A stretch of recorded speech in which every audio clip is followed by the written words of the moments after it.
O que nós queremos saber hoje é quem que foi o responsável por criar um sistema que mostrou ao mundo a dispensabilidade tanto do Estado quanto das instituições financeiras, ao menos no que tange ao processamento e validação dos pagamentos no âmbito do comércio eletrônico internacional. Muito embora o advogado e cientista da computação Nick Szabo negue veementemente que foi ele que criou o Bitcoin, o fato é que as provas contra ele são irrefutáveis. A começar pelo white paper do Bitcoin, que nada mais faz do que sintetizar uma série de escritos produzidos pelo Sr. Nick Szabo, ao menos desde 1990. Por isso eu espero que após assistir esse vídeo você se convença de que alguém cometeu um crime. Ou o Sr. Nick Szabo é realmente o responsável pela criação do Bitcoin, o que veremos que de fato é, ou Satoshi Nakamoto plagiou Nick Szabo. Brincadeiras à parte, o fato é que é muito importante nós conhecermos os escritos e os trabalhos de Nick Szabo, uma vez que o white paper, conforme foi dito, é uma síntese das obras produzidas por ele. Uma análise das obras de Nick Szabo realmente prova que ele é o autor do Bitcoin, e se realmente algum dia fosse considerado crime a criação do Bitcoin, ele certamente seria condenado com base nas provas.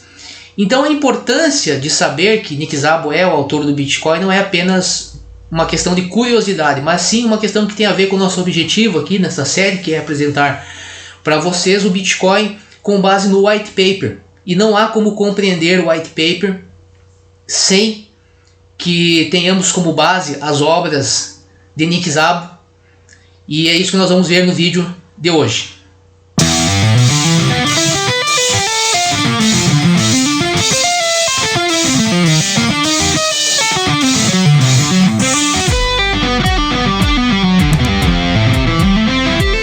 Pessoal, antes de irmos para o vídeo, não posso deixar de pedir para que você se inscreva no nosso canal, caso não tenha se inscrito, curta e compartilhe, para que mais pessoas possam ter acesso à educação tecnológica de forma gratuita. Lembrando também que nós estamos com as inscrições abertas para o nosso curso de Programação para Finanças Descentralizadas e também para o curso de Programação de Jogos NFT. Inclusive estou aqui com o meu amigo Bob Bot, conforme vocês podem perceber, é o NFT que eu criei com técnicas de realidade aumentada e inteligência artificial. Você pode interagir com ele no site da Decenterverse.io, que é um projeto que eu criei inicialmente para desenvolver minhas habilidades como programador nesta área, mas que eu pretendo estender. Inclusive, se você tiver interesse em participar junto comigo desse projeto, entre em contato com o professor Fernando Lopes no Instagram do professor Fernando Lopes, mande uma mensagem ali para nós conversarmos. Bem, no site também do Decenterverse você vai encontrar o clipe para a música Genesis Block, que é a música que faz o fundo aí da nossa vinheta, que é uma música instrumental que eu compus. E é bem interessante, logo vai sair no NFT dessa música também, para quem gosta de guitarra, de música instrumental. Então é muita coisa, pessoal, por isso se inscreva no canal aí para não perder nenhuma das novidades. E agora vamos para o vídeo. Olá meus amigos, sejam muito bem-vindos à DeFi University. Hoje o tema ele é muito importante, assim como os demais que nós conversamos, nós abordamos aqui no canal, mas esse eu acredito que é de uma importância um pouco mais significativa, porque nós vamos falar sobre quem que é o criador do Bitcoin, ou, embora nós não sabemos se ele foi o único, mas certamente ele foi o criador, né, o Nick Szabo, um advogado e cientista da computação. Nós vamos entender por que, não há dúvidas, né, que ele realmente é o autor do Bitcoin, mas isso não pode ser alguma questão de mera curiosidade em saber. Nada adianta você saber quem é o criador do Bitcoin se não tiver alguma relevância prática. E a relevância de você saber, no nosso caso, né, como estudantes aí da área, é justamente ter uma base mais aprofundada acerca das funções das criptomoedas, acerca das suas limitações, quais são os problemas que elas resolvem, quais os problemas que elas precisam ainda resolver e quais os problemas com as próprias criptomoedas, né? Inclusive com o Bitcoin. Nós vamos ter uma aula específica falando sobre alguns problemas. O fato de você ter, obviamente, uma moeda que resolva muitos problemas e seja até superior a grande parte das criptomoedas não quer dizer que ela não tenha também problemas, né? Mas vamos lá, hoje nós vamos fazer uma introdução, eu vou fazer mais aulas, tá? Hoje é apenas a primeira aula, eu quero contextualizar você e te passar fontes, inclusive, para que você comece a pesquisar, a ler. E aí nas próximas ou durante a semana você pode colocar comentários, dizer se não concorda com tal coisa. Obviamente que eu vou responder aqueles que forem fundamentados, né, que tiverem alguma base em termos de seja uma base qualquer, né, ou seja, não simplesmente opiniões, né. Você tem uma série de materiais hoje aí que você pode fundamentar suas opiniões, né, quando nós falamos, por exemplo, sobre qual que é a rede mais segura, etc., qual que é a rede mais descentralizada. São assuntos técnicos, né? Não são coisas que você vai... que é uma opinião, né? Mas vamos lá. Então, aqui nós precisamos apenas fazer uma pequena, muito breve, procurar ser o máximo possível sintetizar isso aqui, porque isso aqui é muito importante. Essa parte aqui é a parte talvez mais lida e não entendida do white paper do Bitcoin, que é aqui que diz na introdução é dita a fundamentação, explica o porquê das coisas. E é justamente daqui que nós conseguimos identificar facilmente a autoria, né, do Bitcoin. Primeiramente, né, revisando, nós já tivemos uma aula específica sobre isso, tá, pessoal? Vocês podem assistir, está na série lá, uma das primeiras aulas. Mas vamos analisar quais são as preocupações aqui, né, que o autor do Bitcoin tem. Ele tem preocupações muito específicas, não são qualquer pessoa, não é qualquer pessoa que tem essas preocupações. Ou seja, primeiro ele está preocupado, obviamente que ele já diz aqui, né, que começa com o comércio eletrônico. E o comércio eletrônico depende quase exclusivamente de instituições financeiras, né, que servem como third parties. Eu vou apenas ir falando de alguns termos aqui que são termos-chave para compreender. Por exemplo, ele tem uma preocupação muito grande com o fato de que os pagamentos... Veja que logo no início, primeira linha do white paper, não dá para entender como as pessoas não percebem uma coisa dessa. A preocupação dele é o processamento de pagamentos eletrônicos no âmbito do comércio eletrônico. Alguém que escreveu isso aqui está preocupado com a questão dos pagamentos no âmbito do comércio eletrônico. Aqui, obviamente, que ele fala que o sistema aparentemente funciona bem para a maioria das transações, mas que sofre de uma fraqueza inerente, que é aqui uma outra preocupação. É uma pessoa que tem uma preocupação extensa com com o uso da confiança, certo? Então, essas escreva aí onde você estiver essas palavras, que vai ser bem importante. Nós vamos ver os artigos do Nick Szabo, onde nós vemos essas questões bem claras. Então ele está preocupado com o comércio eletrônico, ele está preocupado com o processamento dos pagamentos no âmbito desse comércio, e ele está preocupado também com o fato de que esse sistema depende do modelo baseado em confiança. Beleza, mas por que ele está preocupado com isso? Essa é uma outra questão, né? Aqui ele fala de uma questão extremamente importante também para a segurança jurídica, ou seja, ele está preocupado com o fato de não ser possível realizar transações irreversíveis no âmbito desse sistema, certo? E a justificativa que ele dá, né, no caso, é que as instituições financeiras elas não conseguem evitar conflitos que possam surgir entre as partes envolvidas na negociação, né? O comerciante, o comprador, etc. Então ele está preocupado com essa questão também da reversibilidade dos pagamentos no comércio eletrônico. Certamente não é qualquer pessoa que tem essa preocupação, e muito menos uma pessoa que para escrever um white paper como este, abordando esses temas, ela deve ter uma preocupação com o assunto de anos, certo? Décadas, talvez, certo? Abordando, estudando especificamente esses temas, questão dos pagamentos no âmbito da internet, questão das deficiências do sistema em função do modelo baseado na confiança, e mais ainda, né, quando ela relaciona essa questão do modelo de confiança a algo muito fundamental, que são os custos de transação. Ou seja, a pessoa está preocupada com os reflexos do modelo baseado na confiança, o fato de você ter uma insegurança jurídica. O que é uma insegurança jurídica aqui? O fato dos pagamentos no âmbito do comércio eletrônico poder serem reversíveis. Isso, ela está preocupada com algo específico relativo aos efeitos disso. Quais são os efeitos? Aumento dos custos de transação. E por que ela está preocupada com isso? Um dos motivos é que esse aumento nos custos de transação limitam o tamanho prático das transações, conforme ele fala aqui. Isso aqui pode ser resumido fala aqui da Small Casual Transactions, pode ser resumido num único termo que nós vamos ver lá. A dificuldade que isso causa para a realização de micropagamentos. Bem, nós já podemos parar por aqui, porque aqui nós já temos praticamente tudo aquilo que motiva o autor a escrever. Os problemas, aquilo. E o Nick Szabo, nós vamos ver que é uma pessoa que se preocupou com exatamente esses problemas, não só se preocupou com esses problemas, mas escreveu vários artigos abordando uma série de propostas para solucionar esses problemas específicos. Problema da questão dos pagamentos eletrônicos no âmbito do comércio eletrônico, os reflexos que isso traz para o aumento dos custos de transação, ou seja, há uma relação que nós vamos ver em vários artigos dele, onde ele trabalha essa questão do Trust Based Model, né? Esse modelo baseado na confiança, como isso aumenta os custos. Isso reflete diretamente nos custos de transação. Custo de transação é um conceito econômico também. Você percebe que é uma pessoa que conhece economia, ele conhece direito, ele conhece ciência da computação, mas ele conhece de uma forma muito específica, que nós vamos ver. E você já sabe, até vou dar mais um passo, nós vamos ter outras aulas, mas outra questão que é muito importante você observar, que além de ele ter todas essas preocupações aqui que são interdisciplinares, não são preocupações apenas da ciência da computação, não são preocupações apenas da economia, não são preocupações apenas do direito, ou seja, é uma pessoa que conhece todas essas áreas, que estudou e escreveu sobre economia, por uma vez que ele conhece o conceito de custo de transação. Nós vamos ver que ele não só conhece, estudou de forma muito aprofundada a economia, a teoria econômica de uma forma geral, uma perspectiva mais focada para a escola austríaca de economia.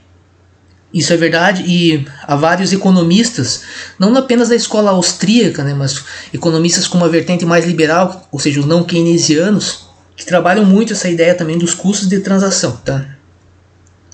E é uma pessoa que obviamente tem um conhecimento muito aprofundado acerca do sistema de assinaturas digitais, que já trabalhou com isso, que conhece muito bem como funciona isso, certo?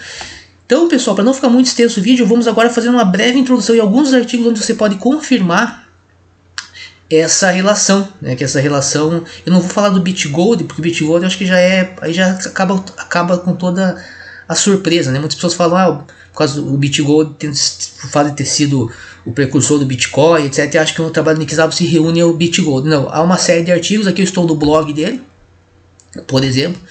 Se você for no blog dele, você vê que ele é um cara realmente que não gosta muito dos holofotes, né? Não tem nem foto aqui, ó, no blog. Porém, o material que você vai encontrar aqui é um material absolutamente fantástico. Quem olha para uma coisa dessa aqui, ó, as pessoas em geral, né, que acham que vão muito pelas aparências, né? Quem olha para uma coisa dessa aqui pensa, esse cara aqui não deve saber nada. Olha o blog dele aqui, ó, certo? Não tem superprodução, não tem nada. Pessoal, se vocês forem pesquisar, ler a fundo os trabalhos que tem aqui, olha, é uma coisa de outro mundo, é fantástico. Nós vamos ver alguns, eu pretendo na verdade fazer bastante vídeos aí, e inclusive talvez até algum livro específico sobre a obra do Nick Szabo, porque sem você conhecer a obra do Nick Szabo, você não conhece a fundo sobre o que de fato é o Bitcoin e a propósito das criptomoedas. Mas vamos lá. Bem, aqui também no Satoshi Nakamoto Institute, que você vai achar também algo muito importante, que são aqueles diálogos, os e-mails, né, que dá origem do Bitcoin, também é bem interessante. Você vai achar bastante material sobre o Satoshi Nakamoto, sobre outros autores, e você vai achar também uma relação já também das obras do Nick Szabo. Bem, pessoal, aqui tem vários artigos.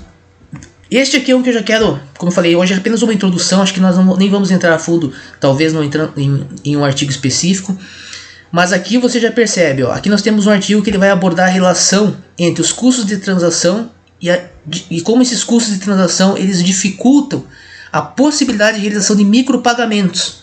E conforme nós vimos lá, uma das preocupações, né, do autor do Bitcoin. Vamos entrar aqui, né? Bem, observe que logo nessa introdução desse artigo, que foi escrito em 1999, né, ele já começa aqui, ó, logo na primeira linha, já trabalhando essa questão, né, acerca do sistema de pagamentos eletrônicos, Internet Payment System, né, que fala que promete diminuir os quê? Qual é a relação que ele está investigando aqui? Custos de transação. Para quê? Para que você possa abordar micropagamento, para você possa atingir a possibilidade de realizar micropagamentos no âmbito desse sistema. Bem, pessoal, assim, como eu falei ali brincando no início do vídeo, as provas assim, são tão claras, né, que realmente todos os artigos deles estão trabalhando de uma forma ou de outra aqueles problemas que são resolvidos por meio do Bitcoin. Aqui ele amplia um pouco, e por isso que eu digo que é importante você conhecer a obra do Nick Szabo, que ele vai trabalhar um pouco mais a fundo esses aspectos. E aqui, apenas não vamos entrar a fundo, acho que hoje a questão é apenas apresentar alguns artigos que você pode por si próprio, né, tirar suas conclusões, mas eu acredito que não há dúvidas que ele realmente é o autor do Bitcoin. E vamos ver outro aqui, né? Outra questão importante que está sendo discutida. Esse aqui é interessante, porque ele aborda a questão específica dos terceiros, mas não é uma questão simplesmente como muitas pessoas pensam. Ele não gosta, igual eu já vi muitas pessoas falando assim, a questão dos intermediários é uma questão de radicais, cypherpunks, tal, porque as conclusões que as pessoas tiram disso é por causa que elas ficaram sabendo que algumas das pessoas faziam parte de uma comunidade e elas tiram a conclusão, mas elas não leem o artigo, elas não procuram entender qual que era o trabalho dessas pessoas. E veja aqui que o que ele trabalha aqui é muito importante, ou seja, terceiros inserem o quê? Inserem um problema de vulnerabilidades. Terceiros deixam o sistema inseguro, é um problema de segurança, né? Tem essa expressão aqui que ele utiliza, são falhas de segurança. E como que nós resolvemos isso? Obviamente eliminando os terceiros. E aqui veja que ele segue inclusive um padrão, né, linguístico, né? Mas não vou entrar nesse detalhe, mas se alguém já estudou isso, ele começa lá, né? Assim como perceba que no white paper do Bitcoin nós temos aqui, né? Commerce on the internet has come to rely almost exclusively on financial institutions serving as trusted third parties to process electronic payments. Agora veja aqui como ele começa esse outro artigo aqui, né? Commercial security is a matter of solving the practical problems of business relationships such as privacy, integrity, protecting property or detecting breach of contract. E aquele é um modo muito claro, né? Não tem como. E aqui, ele fala obviamente que a security tal is any weakness that increases the risk of violating these goals. Vai falar aqui. Então, ou seja, aqui ele está trabalhando especificamente com o conceito de trusted third party, que é uma falha do sistema. Então o sistema que é baseado nisso em um terceiro, ele tem uma falha de segurança já. Ele já nasce com uma forma de segurança, de uma falha de segurança. E esse é o caso dos sistemas tradicionais. Ou seja, veja mais uma vez aqui a preocupação acerca dos custos. E o que é importante, né? Veja que essas questões elas não aparecem isoladas. Não é uma questão de trabalhando só porque a pessoa tem interesse em custo de transação, não. A questão é que ele relaciona os assuntos. E a lógica é uma coisa que já vem da pesquisa dele. Ele pesquisou a fundo esses assuntos, estudou muito, escreveu muito sobre esses assuntos e percebeu as relações entre eles. E aí ele construiu o sistema Bitcoin justamente como tentativa de solucionar todos esses problemas aqui. Veja aqui a questão, a relação entre a inclusão de terceiros no sistema e o aumento tanto do risco quanto dos custos de transação. E aqui uma coisa muito interessante, né? Que ele, como ele fala de aqui, né, ele tem uma experiência profissional, né, no âmbito da atuação nessa questão das assinaturas digitais, do trabalho, né, realizado em torno desse tema. Então, e nós sabemos que o primeiro passo do Bitcoin é justamente ser ele começa com o conceito de moeda eletrônica concebida como uma cadeia de assinaturas digitais. E então aqui você vai achar uma série de mais informações, mas como esse vídeo já ficou muito grande, né? Eu acho que é apenas e você pode continuar pesquisando aí, mas nós vamos ter outros mais específicos. Apenas para fechar, né? Por hoje, certamente o autor do Bitcoin tinha um apreço, né? Por uma pessoa muito específica do âmbito aí da computação, né? Que é o Ralph Finney. Ou seja, ele conhecia porque o Ralph Finney recebeu a primeira transação de Bitcoin. Mas, obviamente, ele devia ter algum apreço também por essa pessoa. Devia fazer parte aí das suas relações, né? Pois é, aqui no final, ó, quando ele vai agradecer as pessoas, né? Ele começa agradecendo quem? Ralph Finney. Certo? E eu digo pra você, isso aqui é só... Isso aqui é a ponta do iceberg, certo? Vocês vão ter oportunidade agora, né? Eu acredito que aqueles que realmente se interessam pelo tema, de poder investigar melhor essas questões e talvez até vocês falaram... Eu acredito que até com o que já foi passado aqui já prova, né, que Nick Szabo é Satoshi Nakamoto. Mas, caso você tenha uma dúvida, eu digo para você já adiantando, né, a experiência. Conforme você vai lendo os artigos, né, você fala, nossa, como que eu não percebi isso? E eu nem falei do BitGold, pessoal. Se for falar do BitGold aqui, esse aqui eu vou deixar para, como diz, para tréplica, né? Que tem aquela, depois que a outra parte falar, aí eu apresento o BitGold aqui, que o BitGold é o golpe de misericórdia em qualquer pretensão de não concordar com isso, sabe? As evidências, como eu falei, né? Ele obviamente nega, com toda razão, inclusive, né? Isso é um outro assunto que nós vamos falar mais à frente. Podemos falar, né, sobre os motivos de ele não reconhecer. Há vários, né, motivos acerca disso, mas as provas, como eu disse, né, as provas são contra ele. Mas é claro que ele não reconhecendo, ele tem aí ainda tem uma margem aí, né, para se esquivar, né? Beleza, pessoal? Espero que vocês tenham gostado do vídeo. O objetivo maior aqui não é simplesmente uma questão de coluna social, né? Saber quem que é o criador, se é fulano, não, mas trazer a atenção de vocês para a obra de Nick Szabo e para que vocês entendam mais a fundo o que está por trás dessa ideia de criação de criptomoedas. Que criptomoedas não é só como algumas pessoas falam, é só uma criptomoeda, o que é importante é blockchain. Sabe? Não, criptomoeda importa muito. A blockchain é apenas um elemento. Assim como outros, né, que nós temos, e a blockchain ela pode até ter aplicações para outras áreas que não a área específica de pagamentos. Nós sabemos que sim, mas a revolução, aquilo que é revolucionário, não está, né, está nesses assuntos de caráter econômico, jurídico e tecnológico pesquisados por Nick Szabo ao longo da sua vida e que foram solucionados de uma forma magistral por meio do Bitcoin. Embora há problemas, né? Todo sistema tem alguns problemas, nós vamos falar de alguns problemas do Bitcoin. Na verdade não é um problema, na verdade, mais importante, né, relativo à questão da privacidade, mas isso aí também já é outro assunto e nos vemos na próxima aula.